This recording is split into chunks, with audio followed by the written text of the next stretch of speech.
दोस्तों नमस्कार, मेरा नाम है बबलू और आप अभी देख रहे हैं आपका पसंदीदा यूट्यूब चैनल जिसका नाम है बबलू के ब्लॉग्स। दोस्तों फिर से एक नया संडे, फिर से एक नए शख्स की तलाश और वो तलाश आके पूरी हुई है मुझे अपने शहर के अंदर ही। मैं मिलवाता हूँ आज उन शख्स से जो पर्यावरण के संरक्षण का बीड़ा मानो अकेले के दम पे उठा रखे हों और इनके कारनामे आप आए दिन न्यूज़पेपर या इलेक्ट्रॉनिक मीडिया में सुनते होंगे। हो सकता है आप उनको बाय फेस नहीं जानते हो, लेकिन पेपर में नहीं पढ़े हैं या न्यूज़ में नहीं सुने हैं, ऐसा नहीं हो सकता। ऐसा दावा मैं इसलिए कह रहा हूँ क्योंकि मैंने भी सर का नाम किसी न्यूज़पेपर में ही देखा था और तभी से मुझे इनकी तलाश थी और वो तलाश पूरी हुई एक किसी नर्सरी में, जहाँ पे मैं नर्सरी का विज़िट किया था। कोई नर्सरी का विज़िट करके मैं वीडियो शूट कर रहा था और सर से अचानक वहीं मुलाकात हो गई और इनके बारे में जो मैं सुना था वो शब्द सामने आ गया। मुझसे रहा नहीं गया और मैंने इनसे वहीं पे पूछ बैठा कि सर क्या मैं आपके घर जाके आपके गार्डन पब्लिक को दिखा सकता हूँ? और इन्होंने बेहिचक मुझे हाँ बोल दिए और हाँ बोलने के बाद इन्होंने मुझे कुछ टाइम तो लिए, व्यस्तता के चक्कर में इन्होंने कुछ टाइम लिए, लेकिन मुझे टाइम दे दिए इन्होंने और मैंने फाइनली इनके बागबानी को भी अपने दर्शकों को दिखाया।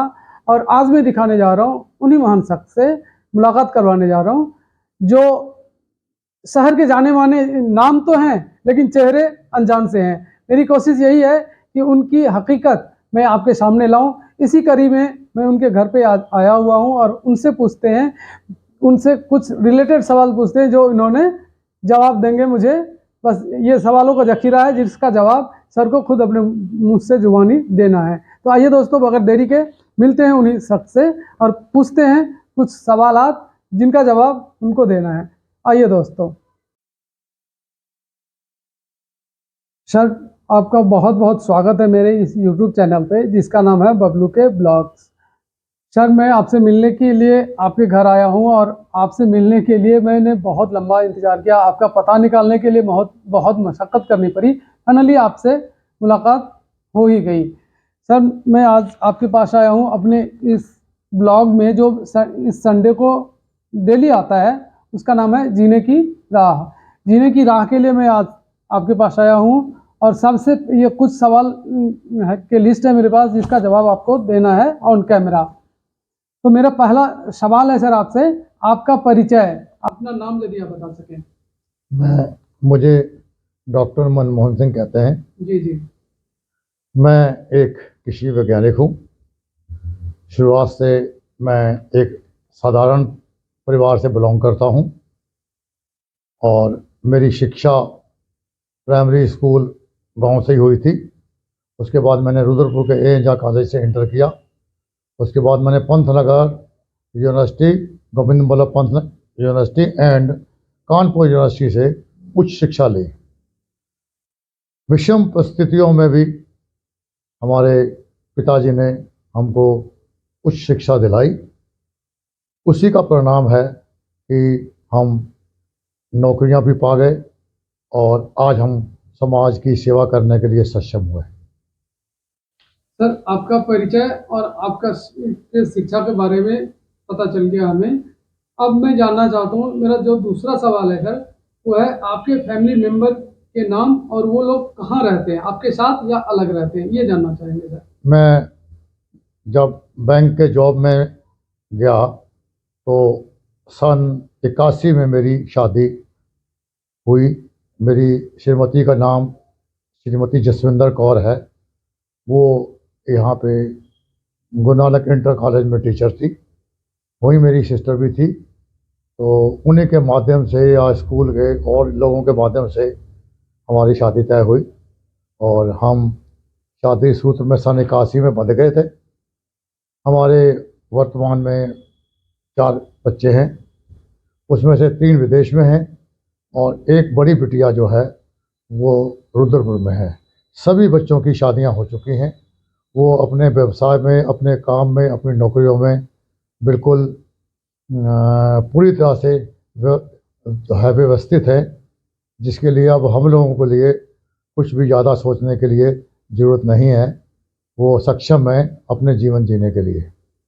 तो आप और मैडम दोनों ही अभी यहाँ पे रह रहे हैं अपने घर में, जी और एक बिटिया है जो यही रुद्रपुर में रह रहे हैं, बाकी बच्चे आपके विदेश में आप कह रहे हैं। हाँ जी। विदेश में कहाँ पे रह रहे हैं सर? एक बेटा मेरा वो कनाडा में है, जी जी। वैंकूवर में, चश्मे की एक मल्टीनेशनल कंपनी में अच्छे पद पर है, वो है स्पेक सेवर में। एक बेटा मेरा ऑस्ट्रेलिया में है, उसका अपना ही व्यवसाय है, वो हाउस मेंटेनेंस का काम करता है।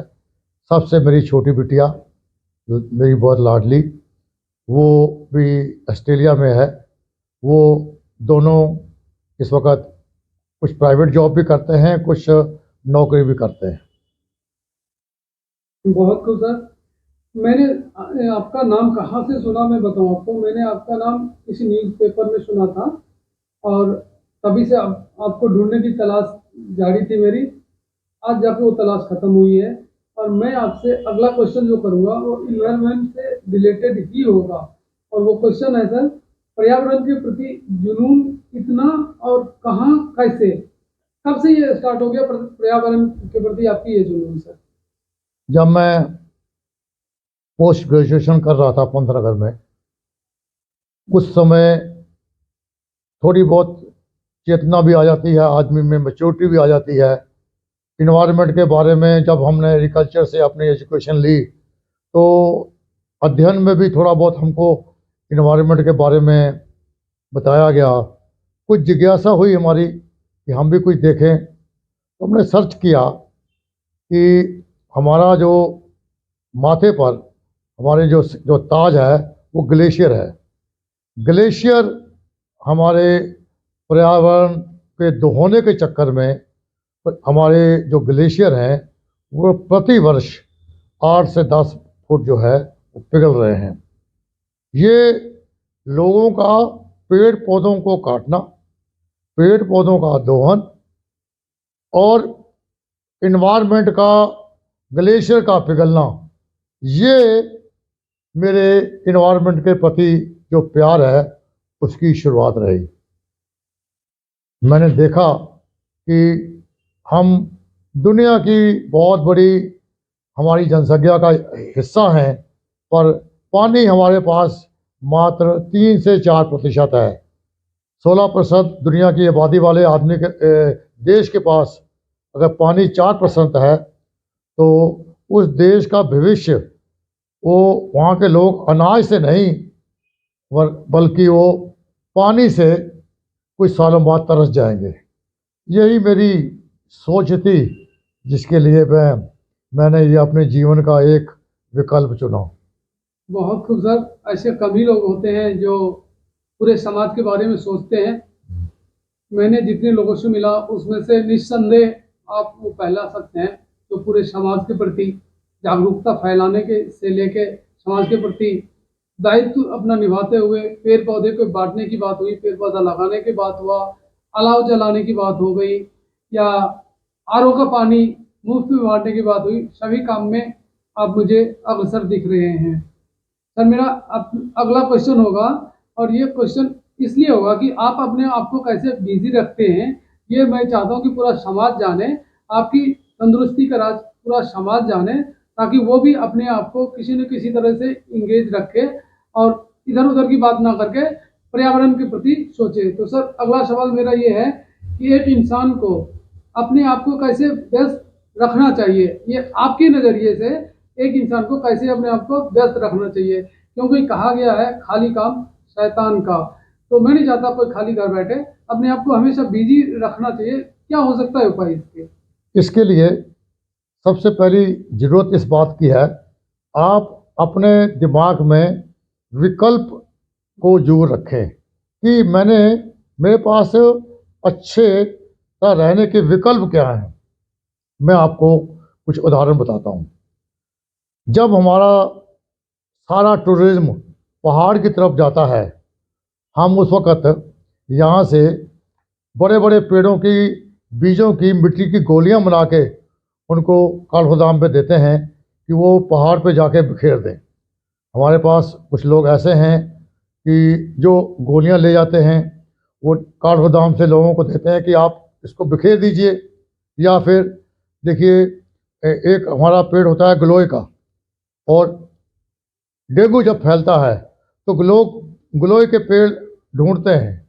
हम लोगों ने एक विकल्प सोचा कि नारियल का जो खाली जो कच्चा दाब होती है उसके खाली खोखले में उसमें मिट्टी भर के गिलोय लगा के हम हॉस्पिटल्स में फ्री ऑफ कॉस्ट देते हैं। उससे क्या है कि उनको बिल्कुल रेडीमेड प्लांट मिल जाता है। नंबर 3, आप हमेशा ये सोच के रखो कि कोई ना कोई ऐसा काम करना है। जैसे अब हमको पता है कि आज हमारे पेड़ सब ठंड से सूख जाएंगे, हम उनमें खाद डालेंगे, उनमें पानी लगाते रहेंगे। जब फरवरी का महीना निकलेगा तो उसमें पत्ते भी आएंगे और फूल भी आएंगे। तो आप अपने आप को बिजी हर तरीके से रख सकते हैं। तो यही एक तरीका है, और तो कोई आदमी के पास ऐसे चीज़ें होती नहीं है। बाकी सबसे बड़ी बात यह है कि आपने पूछा कि आप कैसे रह सकते हैं। सबसे पहले आदमी को अपने खर्च कम करने चाहिए। जिस आदमी ने अपने खर्चों पे कंट्रोल कर दिया तो वो विकल्प की बात भी कर सकता है। जिसके खर्चे ही कम नहीं हो सकते तो वो विकल्प सोचने की बात सार्थक नहीं है, ये मेरा मानना है। ये तो सही करे बिल्कुल। जब अपने खर्चे पूरे ही नहीं होंगे तो हम समाज के प्रति सोचें भी तो खाली हाथ सोच के फायदा भी नहीं होता कुछ। तो इसलिए लोगों को मिनिमाइज करके ही खर्चा करना चाहिए। खर्चा फिजूल खर्ची से बिल्कुल बचना चाहिए। सर, आप भले ही डॉक्टर साहब हैं, भले ही कुछ शिक्षा प्राप्त है, भले ही रिटायर लेके अपनी जीवन यहाँ पे व्यतीत कर रहे हैं, लेकिन आप समाज के प्रति बहुत ही जागरूक हैं, सबको बताएं। फिर भी सर, कहीं न कहीं इंसानी खोपड़ी है, इंसानी दिमाग है, टेंशन लोगों को हो ही जाता है किसी न किसी बात पे। तो मैं ये जानना चाहूँगा कि इंसान को यदि किसी बात पे टेंशन हो भी जाए तो उस टेंशन से कैसे दूर रह सकता है या रहने की कोशिश कर सकता है। आप कैसे दूर रहते हैं टेंशन से, ये यदि दर्शकों को बता सकें तो। वैसे तो ये सवाल मुझसे बहुत लोग पूछते हैं, मैं इसका जवाब हंसी में देता हूँ। आप टेंशन लेना नहीं, टेंशन देना सीखो तो आप टेंशन फ्री हो जाओगे। मैं आमतौर से लोगों को यही कहता हूँ, जी जी। लेकिन व्यवहारिक तौर पे ये है कि अगर आप अपने किसी एक मिशन में डिटरमाइंड हो कि मैंने ये काम करना है, आपके ऊपर अवरोध बहुत आएंगे, आप गुस्सा भी होंगे, आप नाराज भी होंगे, उसके बावजूद अगर वो आप उस काम को आप कर लेते हैं तो आप बहुत ज़्यादा संतुष्ट भी हो सकते हैं।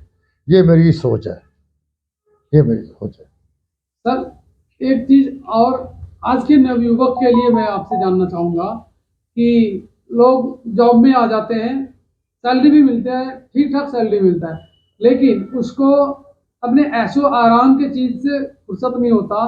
तो ऐसे लोग जो ऐशो आराम के अलावा कुछ नहीं करते हैं और पैसे को नहीं बचा पाते हैं, आगे चल के पैसे की तंगी की दौर से गुजर सकते हैं।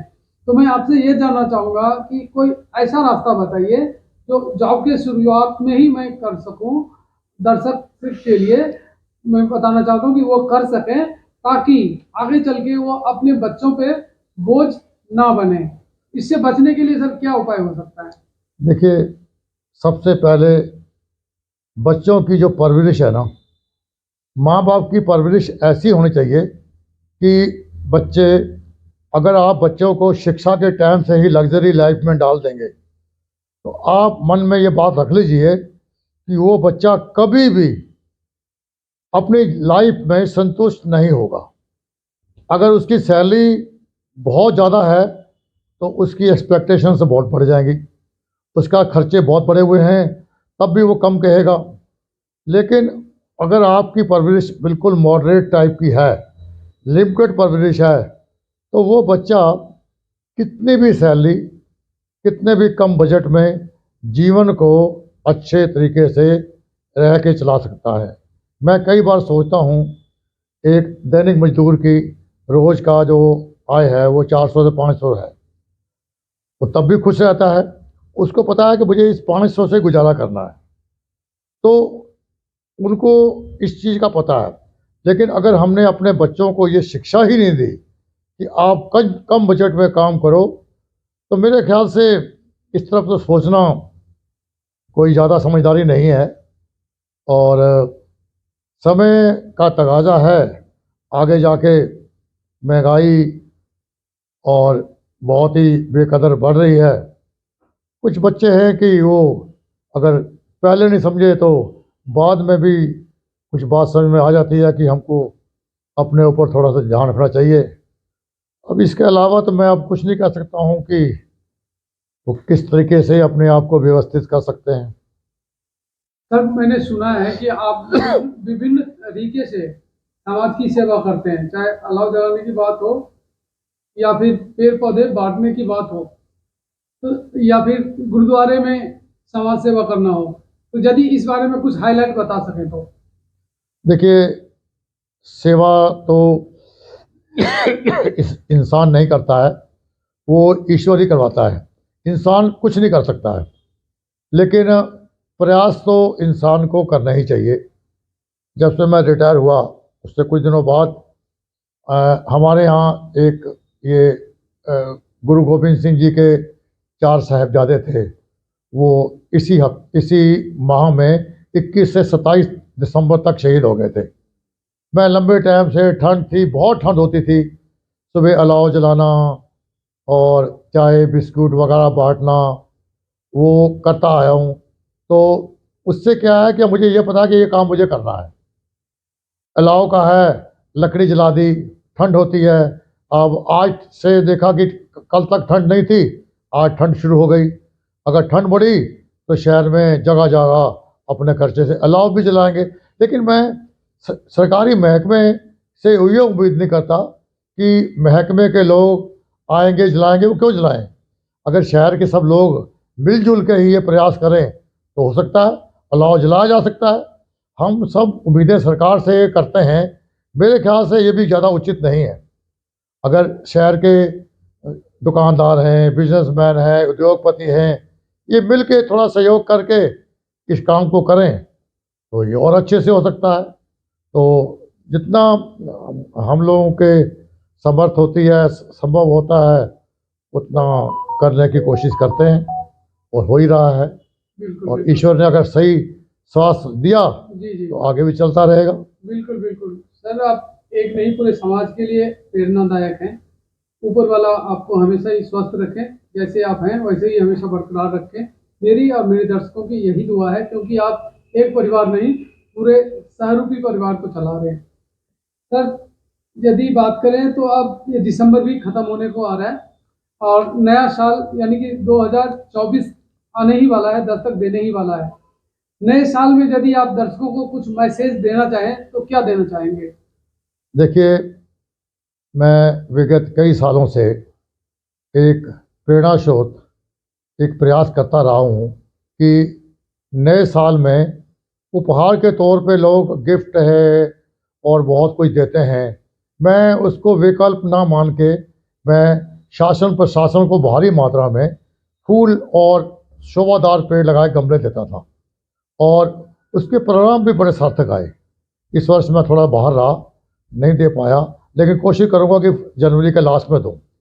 हम दिखावे वाली चीज़ जाके या अपना जिससे हमारा स्वार्थ सिद्ध होता है वो चीज़ जाके देंगे तो ठीक है, स्वार्थ तो सिद्ध हो जाएगा, लेकिन सोच आपकी जहाँ पे धरातल पे है वही रह गई। तो अगर हम जो हमारे यंगस्टर्स हैं वो अपना थोड़ा समय समाज के लिए, पर्यावरण के लिए, मैं नहीं कहता हूँ धर्म के लिए भी, आप धार्मिक स्थलों में जाओ, सेवा करिए, वहाँ पे जाइए, ये सब चीज़ें अच्छी हैं। और जिससे क्यों आपका जो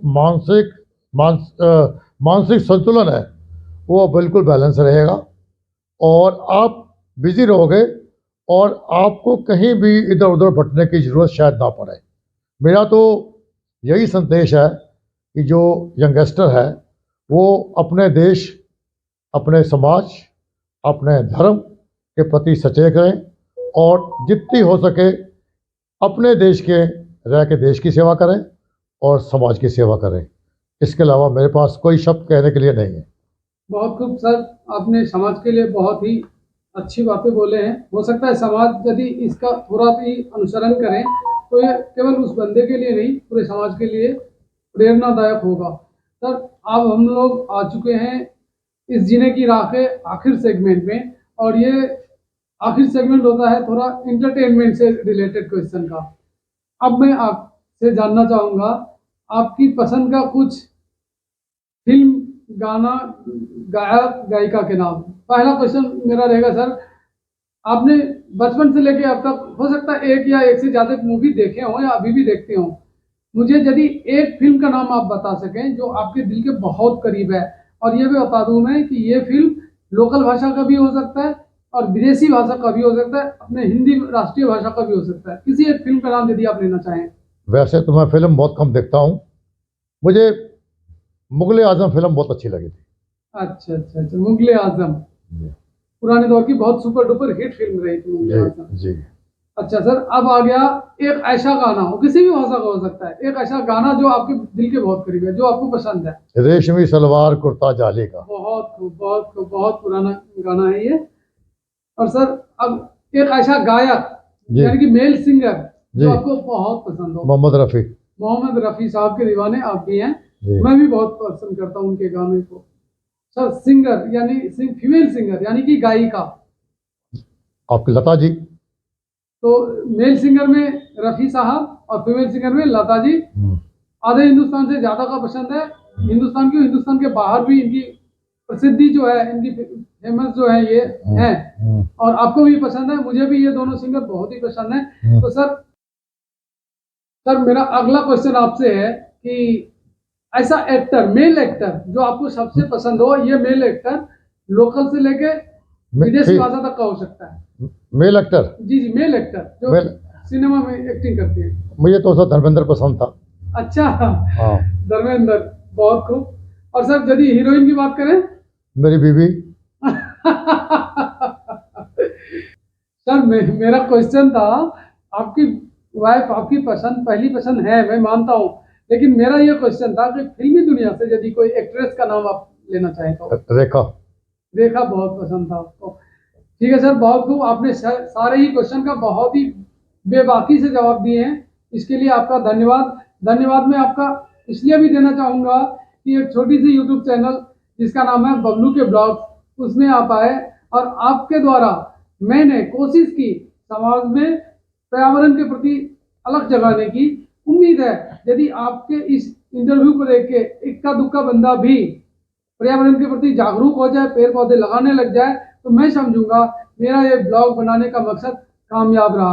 धन्यवाद सर, बहुत खूब। मैं ऊपर वाले से फिर से दुआ करूंगा कि आप ऐसे स्वस्थ और मस्त एवं व्यस्त रहें। धन्यवाद सर, मेरे ब्लॉग का हिस्सा बनने के लिए। धन्यवाद झा साहब, आपके यूट्यूब चैनल पे, और आप ऐसे ही करते रहे, जैसे लोगों में जागरूकता बनी रहे। धन्यवाद।